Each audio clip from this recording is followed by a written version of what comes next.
মরুর দেশের চেয়ে বেশি গরমে পড়ছে দেশ।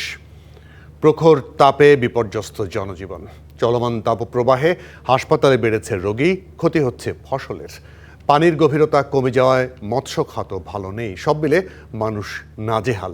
যদিও বুধ এবং বৃহস্পতিবার দেশের বিভিন্ন স্থানে বৃষ্টির পূর্বাভাস দিয়েছে আবহাওয়া অধিদপ্তর, তবে এর পরপরই আবারও বাড়বে তাপমাত্রা।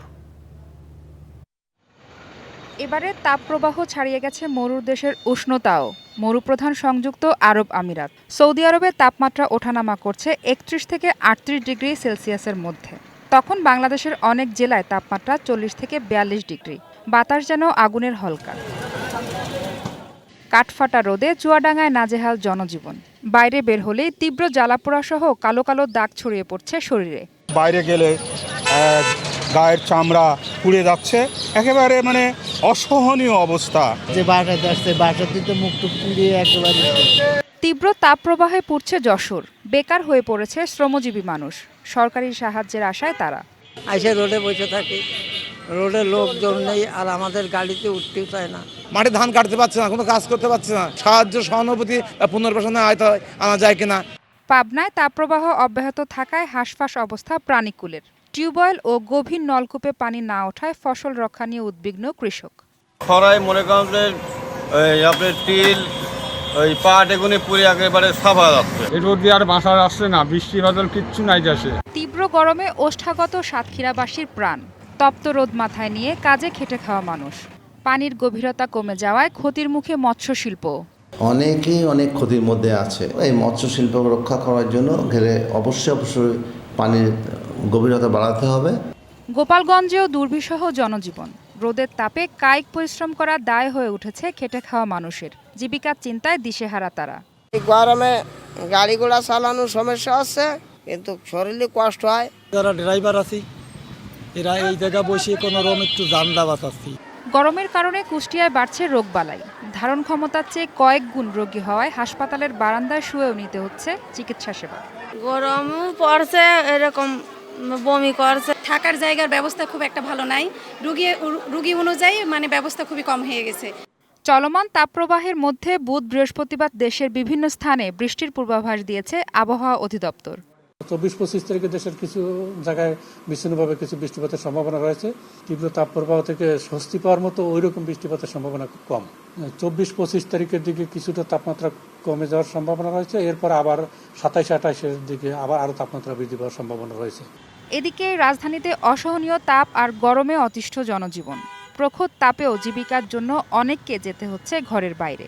আর গরমের ছোবল থেকে রক্ষা পেতে ঠান্ডা শরবত, আইসক্রিমের আশ্রয় নিচ্ছেন অনেকে।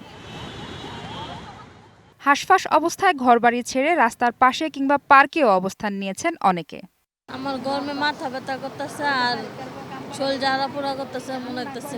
বৃষ্টি শেষেই আবার তাপমাত্রার পারদ চড়তে থাকবে বলে জানায় আবহাওয়া অধিদপ্তর। পূর্ণ বর্ষা না আসা পর্যন্ত মিলবে না স্বস্তিদায়ক আবহাওয়া। মাহফুজা বৃষ্টি, ডিবিসি নিউজ, ঢাকা। বিষয়গুলো নিয়ে একটু কথা বলবো। আমাদের সঙ্গে সরাসরি যুক্ত হচ্ছেন ঢাকা বিশ্ববিদ্যালয়ের আবহাওয়া বিজ্ঞান বিভাগের চেয়ারম্যান ডক্টর ফাতিমা আক্তার। অধ্যাপক ফাতিমা আক্তার, আপনাকে স্বাগত। গরমের কথা তো নতুন করে বলার কিছু নেই, কিন্তু একটা জিনিস খুব জানতে চাই, সেটি হচ্ছে এই চুয়াডাঙ্গা, যশোর, পাবনা এই বেল্টে ৪২-৪৩-এর কাছাকাছি চলে যাচ্ছে তাপমাত্রা। এটি কেন? এই অঞ্চলটাকে কেন সারা বাংলাদেশে একসঙ্গে নয় কেন? ধন্যবাদ আপনাকে। এটা আমাদের সাধারণ জনগণের মনে প্রশ্ন আসতে পারে যে তাপমাত্রা কেন এক এক জায়গায় এক এক রকম, কিন্তু এটাও জানতে হবে আমাদের সূর্যের তাপ যেহেতু পৃথিবী পৃষ্ঠে এসে পৌঁছায়, সব জায়গায় একভাবে পৌঁছায় না, কোথাও কম এবং কোথাও বেশি। ঠিক আছে, এবং সেটা আমাদের এছাড়াও যেটা থাকে যে কোস্টের কাছে থাকলে একরকম অনুভূত হয়, হ্যাঁ, উপত্যকায় থাকলে একরকম অনুভূত হবে, পাহাড়ি অঞ্চলে একরকম অনুভূত হবে। আমাদের যে জোনটা আমরা ভারতীয় উপমহাদেশের যে অঞ্চলটার কথা বলছি, সেই অঞ্চলটা হচ্ছে আমাদের আমরা যেটা বলি কন্টিনেন্টাল ল্যান্ডমাস। হ্যাঁ, সেখানে তাপমাত্রাটা বেশি অনুভূত হয়।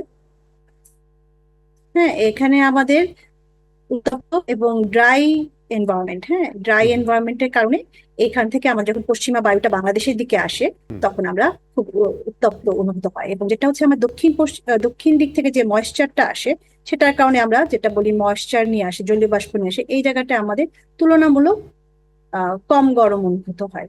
তো আমরা যদি এই জোনটার দিকে তাকাই, যেটা হচ্ছে আপনি বলছেন যে যশোর, চুয়াডাঙ্গা, বেল, আর নিচে আমরা যদি বলি দক্ষিণাঞ্চল, হ্যাঁ, এই দুটার মধ্যে একটা সুনির্দিষ্ট পার্থক্য উপলব্ধি হয়। এই সময়টা আমরা যেটা প্রি মনসুন সিজন বা সামার সিজন বলি, এই সময়টাতে কিন্তু এই ধরনের বায়ু প্রবাহ থাকে। বছরের অন্য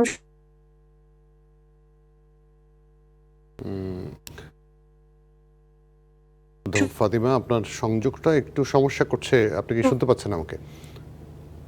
সময় কিন্তু আমাদের বায়ুর দিক পরিবেশ তৈরি হয়, যেটাকে আমরা বলি ড্রাই লাইন। হ্যাঁ, এই জায়গাটাতে কিন্তু আমাদের অনেক সময় কনভেক্টিভ ক্লাউড তৈরি হয়, যেই ক্লাউডে আমাদের অনেক বেশি বজ্র ঝড় তৈরি হয়। হ্যাঁ, তো এটা একটা বিষয় যেটা আমরা এই সিজনে দেখতে পাই। আমাদের মানে আমরা যেটা বলছিলাম একটু আগে, আমরা প্রতিবেদনে বলছিলাম যে মধ্যপ্রাচ্যে তো সবসময় গরম থাকে, প্রচণ্ড গরম থাকে, সেখানে এখন মধ্যপ্রাচ্যে 36, 37, 39-এর মধ্যে ওঠানামা করছে, কিন্তু আমরা 40 পেরিয়ে গেছে, 42-এর উপরে চলে যাচ্ছি।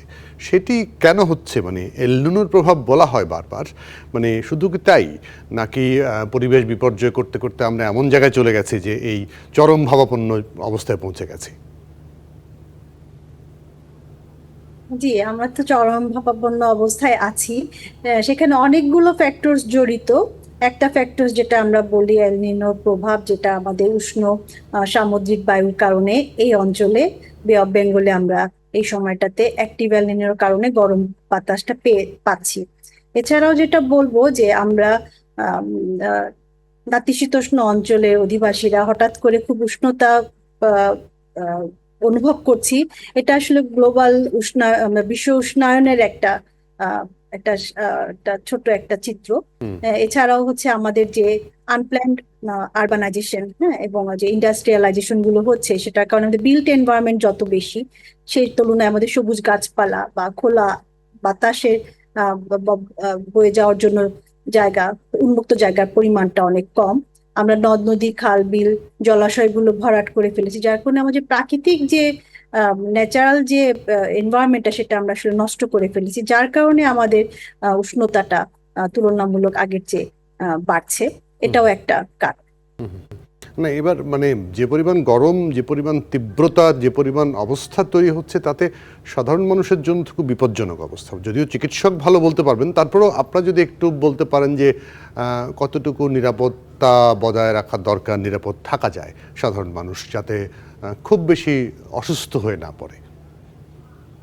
হ্যাঁ, এটা তো অবশ্যই আমাদের সাধারণ জনগণ, মানুষ ছাড়াও আমাদের যেসব প্রাণীকুল আছে, গাছপালা আছে, সবার জন্য একটা অপটিমাম টেম্পারেচার, সহনশীল তাপমাত্রা খুব প্রয়োজন। এবং সেটার থেকে যখন আমরা খুব কমে চলে যাই বা খুব অতিরিক্ত তাপমাত্রা আমাদেরকে পাই, তখন আমরা অবশ্যই অসুস্থ বোধ করি, অসুস্থ হয়ে যাই, এবং আমাদের যে পানি শূন্যতা তৈরি হয়, এবং এই কারণে যে আমাদের হিট স্ট্রোক হয় কিংবা অসুস্থ হয়ে আমরা হসপিটালাইজ হচ্ছি, এবং এটার কারণে যে আনুষঙ্গিক যে রোগ শোকের মাত্রাটাও বেড়ে যাচ্ছে। হ্যাঁ, যে এই যে দিকগুলোতে আমাদের অবশ্যই খেয়াল রাখতে হবে। এবং যেটা হচ্ছে আমাদের যেটা বলছিলাম সহনশীল তাপমাত্রায়, সেই অনুযায়ী আমাদের যে ফলন, কৃষি ফলন